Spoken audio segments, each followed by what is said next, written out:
بسم اللہ الرحمن الرحیم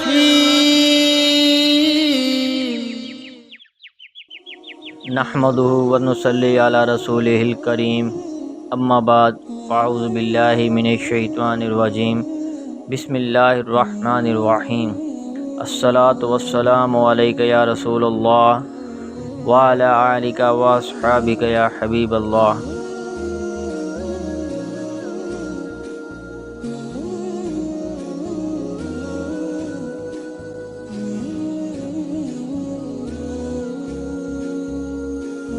خالد بن سمیر کہتے ہیں کہ مدینہ سے عبداللہ بن رباح انصاری، جنہیں انصار مدینہ فقیہ کہتے تھے، ہمارے پاس آئے اور انہوں نے ہم سے بیان کیا کہ مجھ سے ابو قتادہ انصاری رضی اللہ تعالیٰ عنہ نے، جو رسول اللہ صلی اللہ علیہ وآلہ وسلم کے شاہ سوار تھے، بیان کیا کہ رسول اللہ صلی اللہ علیہ وآلہ وسلم نے مسلمانوں کا ایک لشکر بھیجا اور پھر یہی قصہ بیان کیا۔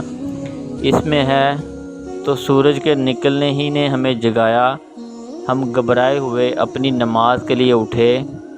رسول اللہ صلی اللہ علیہ وآلہ وسلم نے فرمایا، ٹھہرو ٹھہرو، یہاں تک کہ جب سورج چڑھ آیا تو رسول اللہ صلی اللہ علیہ وآلہ وسلم نے فرمایا، تم میں سے جو لوگ فجر کی 2 رکعت سنت پڑھا کرتے تھے پڑھ لیں۔ چنانچہ جو لوگ سنت پڑھا کرتے تھے اور جو نہیں پڑھتے تھے سبھی سنت پڑھنے کے لیے کھڑے ہو گئے اور سبھوں نے 2 رکعت سنت ادا کی۔ اس کے بعد رسول اللہ صلی اللہ علیہ وآلہ وسلم نے نماز کے لیے اذان دینے کا حکم فرمایا۔ اذان دی گئی، پھر آپ صلی اللہ علیہ وآلہ وسلم نماز کے لیے کھڑے ہوئے۔ آپ صلی اللہ علیہ وآلہ وسلم نے ہمیں نماز پڑھائی۔ جب نماز سے فارغ ہوئے تو آپ صلی اللہ علیہ وآلہ وسلم نے فرمایا، سنو، ہم اللہ تعالیٰ کا شکر ادا کرتے ہیں کہ ہم دنیا کے کسی کام میں نہیں پھنسے تھے جس نے ہم کو نماز سے باز رکھا ہو۔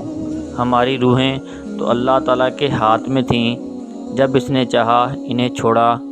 تم میں سے جو شخص کل فجر ٹھیک وقت پر پائے وہ اس کے ساتھ ایسے ہی ایک اور نماز پڑھ لے۔